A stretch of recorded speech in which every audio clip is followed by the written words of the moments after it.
Hello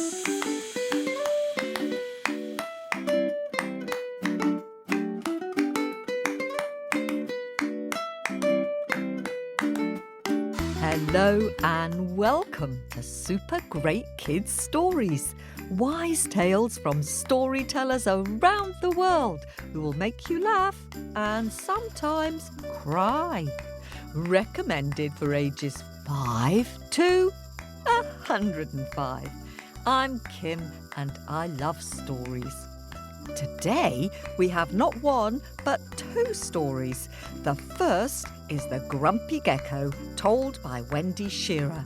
And the second, a birthday bonus for all our listeners, is The Boy Who Drew Cats, told by Tim Ralphs. Oh, happy birthday, happy birthday. Now, you may or you may not know, but I want to tell you that this is the 5th birthday of Super Great Kids Stories. We've been going for a long time. 5 years going. Super Great Kids Stories. Oh, thanks, Toop, for that cheery message. Yes, Super Great Kids, we're all very happy because it's our 5th birthday and we're putting on a live show at the Irish Cultural Centre in London this Saturday, September the 20th, to celebrate. All Super Great Kids listeners are very welcome. There are still a few tickets left. To buy them, follow the links in the news section on our website, supergreatkidsstories.com, or go to the Irish Cultural Centre in Hammersmith website. Thanks to you and your love of stories, what started as a very small idea during the COVID pandemic has grown bigger and bigger and bigger. And suddenly, Super Great David and I have been sharing stories for 5 years. And now, loads of children and families around the world listen regularly to traditional tales. And we've got to know many wonderful storytellers and even managed to publish some of these stories in a book with the help of Bloomsbury Publishers. Yippity-doo-dah day. Hurrah for story lovers and hurrah for ideas which grow like little acorns into, well, slightly bigger acorns. Now, just before we start the first of this week's stories, here's a little question for you. Well, we have a quick word with the grown-ups. Both stories today have a lot of animals in them, so here's a little animal game for you. Start with an animal beginning with A, like aardvark or antelope, and then choose an animal beginning with B, like bunny or bear or brontosaurus, and see how far through the alphabet you can get. While we have a quick word with the grown-ups. Ready? We've done A for antelope and B for bear. See if you can think of an animal beginning with C.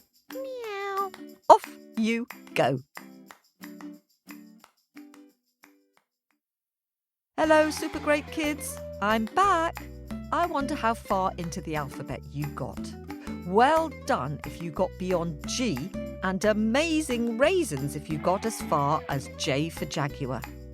Now, I wonder if gecko is what you chose for the letter G, because this week's story is about a little gecko, which is a type of lizard, who was not very good at getting on with other animals in his neighbourhood.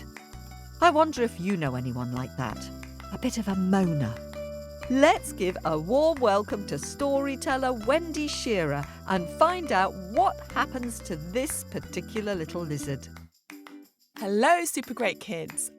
Today I'm going to tell you a wonderful story that comes all the way from Bali in Indonesia. It's called The Grumpy Gecko. This story is set in the middle of the rainforest, in the middle of the night. Gecko, the lizard, was stretched out on the trunk of a tree, hanging upside down, catching flies and mosquitoes, rolling out his tongue and rolling it back in. Can you do that? Roll out your tongue, roll it back in. Well, that's exactly what Gecko the lizard was doing. But he was feeling quite cross. All of the night creatures were keeping him awake in the forest with their noise, their busyness, and he was not happy about it. He strolled over to where Tiger was curled up at the foot of a flame tree, sleeping peacefully under its scarlet flowers. Gecko prodded him awake. "Tiger! Tiger! Wake up! Wake up! I can't get to sleep! I can't get to sleep!" Tiger opened one eye lazily and wondered what Gecko could possibly need in the middle of the night. "What is the problem?" growled Tiger. "Well, the fireflies! They keep flashing and flicking and flicking and flashing all night long. Their bright lights are keeping me awake," complained the gecko, and then he rolled out his tongue to catch a fly. "Are you ready? Roll out your tongue. Bloop. Roll it back in. Bloop. "You're in charge here. Make them stop, Tiger." Tiger yawned and stretched out his long legs. All you could see were the stripes on his body rising up and down. He knew that Gecko would keep complaining if he didn't get to the bottom of this problem. "Okay, Gecko, I'll go and speak with the fireflies." He strolled off into the forest. The bullfrogs were croaking out their nighttime chorus. Croak, croak, croak, croak. Tiger headed towards the shimmering light of the fireflies dancing between the blades of grass. And they were excited to see Tiger at this time of the night.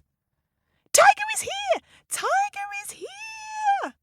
The fireflies called out nervously and giggled to each other. They were not used to seeing him.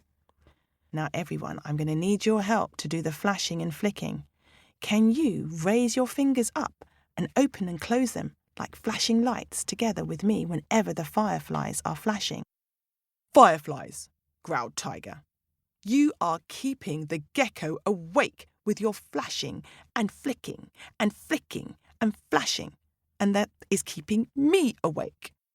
"Oh, sorry, Tiger," replied the fireflies. "You are right. We have been flashing and flicking," they giggled. Their bodies were shining even more brightly in the darkness. "But only because we have a very important job to do. We are passing on the woodpecker's warning. The woodpecker is drumming out a warning on the trees. If you want us to stop, you need to go and speak to the woodpecker." And with that, the fireflies carried on. Are you ready? Here we go. Flashing and flicking and flicking and flashing. Tiger sighed wearily and padded off softly to find the woodpecker. He followed the sound of the drumming beat, and soon he came across the trunk of a silk cotton tree, which stretched up high above them like a giant beanstalk. Woodpecker was at the top, tapping. Why don't you tap out this beat with me? Tap, tap, tapping. Tap, tap, tapping. Tap, tap, tapping. Tap, tap, tapping. "Excuse me, Woodpecker," growled Tiger. "Please, can you tell me, why are you drumming so loudly in the middle of the night? You are making the fireflies—" Are you ready, everybody? We're going to have to do some flashing and flicking. Flashing and flicking and flicking and flashing. That is keeping the gecko awake, which is keeping me awake. Well, the woodpecker stopped drumming for a moment and peered down its long beak at Tiger. "Tiger, yes, it is true. I have got a very important job to do. I am drumming on the trunk of a tree to warn everyone about the dung that the beetle is rolling around the path. Someone might step in it. So if you want me to stop, you'll need to go and speak to the dung beetle." And with that, the woodpecker puffed up his feathers and turned its beak back to the tree and began tapping. "Thank you, Woodpecker. I will have to go and speak to the dung beetle, said Tiger. And off he went, growling and prowling through the forest. The path was lit up by the moonlight streaming in between the canopy of leaves, and the dung beetle was hard at work rolling up a giant ball of dung. She didn't notice Tiger approaching. "Beetle! Beetle! Look where you're going!" roared Tiger, narrowly missing Beetle's dung ball. "Can you please tell me, why are you rolling and heaving and pushing great big balls of poo on the middle of the path?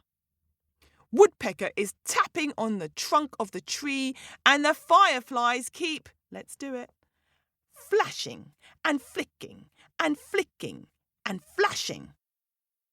The fireflies are keeping the gecko awake, which is keeping me awake." Well, the beetle was very, very surprised. She stopped and she wiped the sweat from her brow. It's quite hard work rolling up dung, you know. "Oh, I'm so sorry, Tiger. I don't mean to keep anybody awake. It's just that the water buffalo is dropping great big piles of poo in the middle of the forest. And so I'm just rolling it up so that no one will step in it. If you want me to stop, well, you need to go and speak to the water buffalo." "Oh," sighed Tiger, "you're doing a very good job. I will indeed go and speak to the water buffalo." And so Tiger made his way along the paths that twisted and turned with the barks of the trees. He found the water buffalo stretched out in his muddy swamp, and he got up very slowly from the muddy swamp. He stepped over to the path just in front of Tiger and was just about to do a great big blip, blop, blip, blop. "Stop! Stop!" roared Tiger. "What are you doing? Why are you dropping great big piles of poo in the middle of the forest in the middle of the night? You are making the dung beetle push and heave and roll it up, which is making the woodpecker drum out a beat on the tree, which is making the fireflies flash and flick, which is keeping the gecko awake, which is keeping me awake." "Oh dear, oh dear. I'm so sorry, Tiger," stammered the water buffalo. "I didn't mean to keep anybody awake. I have been dropping great big piles of poo in the middle of the path, but only because I'm trying to fill up the holes that have been made by the rain when it pours down from the sky. And so if I didn't do that, everyone would fall into the holes." "Oh, yes, you are doing quite a good job," agreed Tiger. "If you want me to stop, you've got to go and speak to the rain." "Oh dear," thought Tiger, "I'm never going to get any sleep tonight." But he decided he'd need to go and speak to the rain. Now I ask you, everyone, where should we send Tiger in the story to go and speak to the rain? Where do you think Tiger ought to go? Maybe we can send him into the clouds. But first, he'll need to find a mountain. So Tiger made his way through the forest. The sun was beginning to peep out, sprinkling its rosy colours across the sky. Tiger headed for the highest mountain peak, where the rainfall streams down into many rivers. He began to climb. Tiger climbed higher and higher and higher and higher. He pushed past the green vines hanging down from the rocks. He climbed and he climbed, and he stumbled through the humid heat. He kept on climbing higher and higher and higher and higher, and soon the cool mist from the clouds began to hang down around him, until finally Tiger reached the top. Tiger sat in the long grass and he stared out across the forest down below. He saw a blanket of vibrant green trees and plants. He sniffed and he smelt the pink and white lilies. His ears twitched as he listened to the sound of the waterfall crashing in the distance. He watched the water trickling down the mountainside into the streams and rivers. Tiger began to take a sip from one of the puddles next to him, and as he drank, he thought to himself, I don't need to ask the rain to stop raining. We need the rain. We need the rain to help the plants grow. We need the rain for us to drink. We need the rain for us to clean ourselves. So Tiger decided he was not going to ask the rain to stop. Instead, he made his way slowly back down the mountain. He walked through the forest as the night creatures were slowly going to sleep. He passed the water buffalo in the muddy swamp. He passed the dung beetle rolling up the dung. He passed the woodpecker drumming on the trunk of a tree. And he passed the fireflies who were, can you remember what they were doing? Are you ready? Let's do one last flash and flick. Flashing and flicking and flicking and flashing. And as Tiger passed the fireflies, he found the Grumpy Gecko, who was stretched out, hanging underneath the branch of a tree, catching flies and mosquitoes. Can you roll out your tongue one last time? As soon as the Grumpy Gecko saw Tiger, he asked, Tiger! Tiger! Did you speak to all of those fireflies and get them to stop all of that flashing and flicking and keeping me awake? Yes, I did speak to the fireflies, replied Tiger. And I spoke to many of the creatures in the forest. I found out that everyone has an important job to do, and we all need each other. You are going to have to learn to live with everyone in peace and harmony, Gecko. And with that, the tiger let out one great big loud roar. Here we go after 3. 1, 2, 3. The gecko listened to the tiger, crawled back to the tree, hung himself upside down, closed his eyes, and finally went to sleep.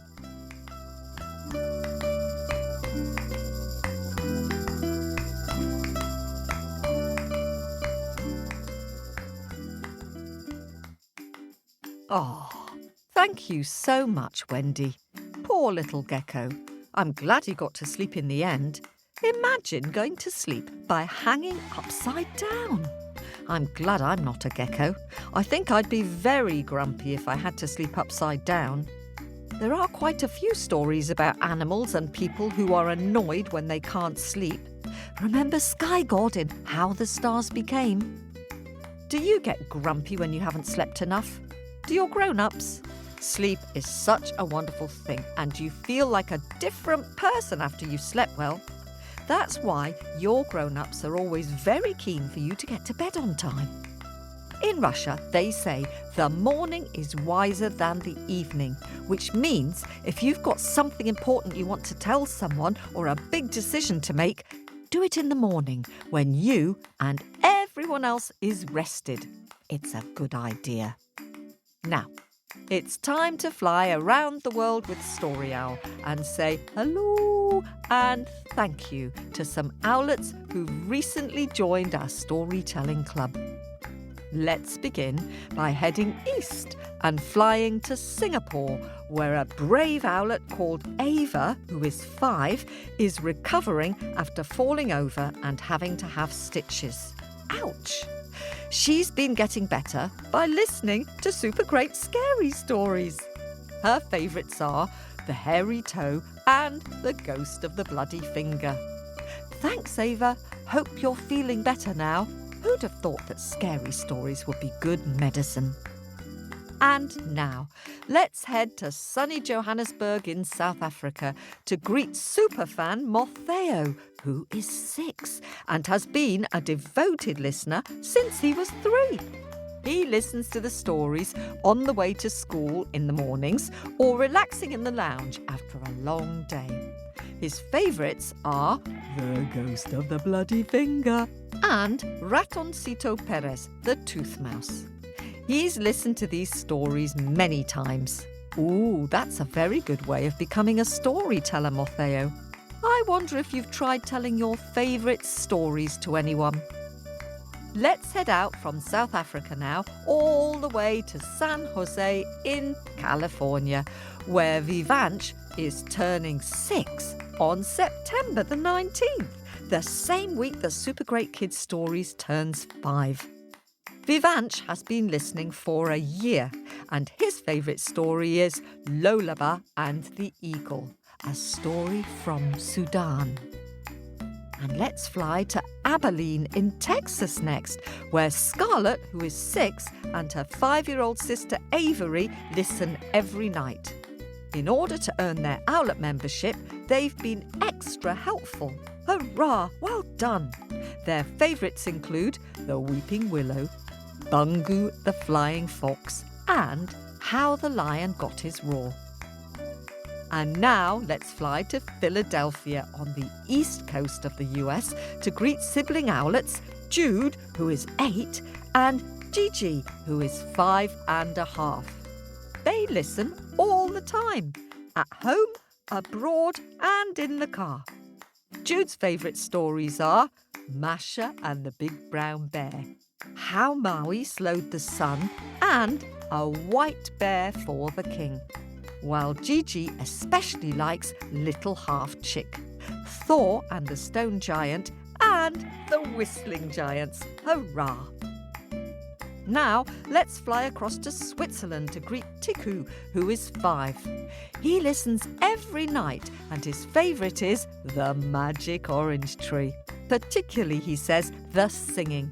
Ah, yes, don't get me started on that song, or I'll be singing it into next week. It's very catchy, isn't it, Tiku? And now, over to Bedfordshire, here in England, to greet Owlet Finian, who's soon to turn 7.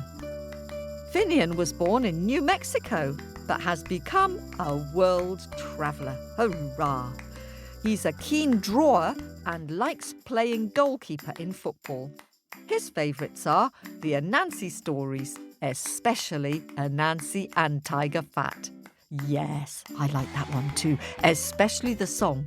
Yesterday this time me I am Tiger Fat. Yesterday this time me I am Tiger Fat. Anyway, that's enough of that. And staying here in the UK, let's fly to Chepstow in Wales, close to the border with England, to greet twin owlets Teddy and Tabby, who are 4. And like Finian, they've also recently moved from the US to the UK. They love all stories, especially Rabbit Tricks Wolf and The 2 Silly Witches. I hope you're enjoying your new school and that the children there will enjoy any songs or stories which you can share with them. That's it for Owlet Welcomes this week. We really appreciate your support. More welcomes next week. And our Pick of the Week picture goes to 7-year-old Fox from beautiful Maine in the US for a dramatic drawing of the scary story Mabel and Black Annis. Thanks for sharing this with us, Fox. It's so imaginative, the way you've drawn Black Annis the witch towering over Mabel with her iron claws, black hair and blue face. Yikes! And your picture of the little cat Marlowe is so good. Mabel looks delighted to be reunited with her little kitty. Well done, Fox. You can see that on our Facebook page, and soon you'll be able to see it on our new Super Great Kids gallery, which will be part of our website. Do send us any pictures inspired by that story of the Grumpy Gecko. Send them to our Facebook page or to our website, supergreatkidsstories.com, and Story Owl will reply to you. And do listen to our second story for this week. It's great fun, especially if you like drawing or cats or both. It's told by Tim Ralphs, who told you The Cat Who Ate the Palace. It's a little bit scary, but we rate it lower than a 1 scream rating. And thanks to all of you who are subscribing to our podcast. We really appreciate those of you who feel you can support us on Apple or Patreon. It helps us to pay our storytellers, and it gives you access to all the Super Great Scary Stories, and depending on your level of subscription, to nearly 60 bonus stories. Plus, you'll get access to our Super Great Kids Stories Express, which cuts straight to the story. Great for listening to stories back to back. Visit our website for more details, supergreatkidsstories.com. That's it for now. Remember, you'll get a discount if you order our Super Great book before it's published on November the 4th in the US or December the 4th in Australia. And you'll be helping us to get the book noticed and share all those traditional tales with more Super Great kids. You'll find the discount link in the news section on our website. Kate, Toop, Super Great David and I are looking forward to meeting some of you in person this Saturday at the Irish Cultural Centre in Hammersmith. If you like, you could come dressed as your favourite character, but not essential. Come as yourself. Or you could simply put a band-aid or plaster on your finger and we'll know who you're dressed as. Enjoy the second story and have a happy week.